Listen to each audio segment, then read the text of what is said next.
Bless the Lord, everybody. I'm praying that everybody is safe and that nobody has been unduly injured during this period of heavy rain, thunderstorms, and flooding. You know, during this season, I've seen a lot of videos where people are saying, boy, you know, Lord, I come for immoral and God, I punish us and all of these things. But take into account what we have done to the land. Take into account what we have done to the environment. It is a cycle. If we have built highways and displaced water and not make provision for where the water used to run, then the water will follow another course. And plus, it is said, and scientists know, that in terms of the weather, in terms of where water goes back, that, you know, they say every 50 years or so the water will take back its course.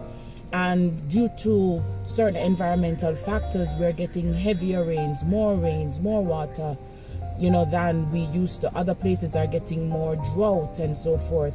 So it is not necessarily that it has anything to do with what God has done, but with what man has done and how we have treated the environment.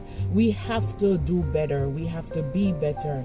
You know, I'm praying for those persons who were displaced by the flooding. Looking at a video where a woman is sitting outside on a wall from 3 a.m. and I'm praying that she and her family are okay, and all the other persons who have suffered with flooding issues and, you know, stalling in heavy water and all of these things. Be safe out there on the roads. I pray that everybody will be covered under the shadow of the Almighty. Be blessed in Jesus' name.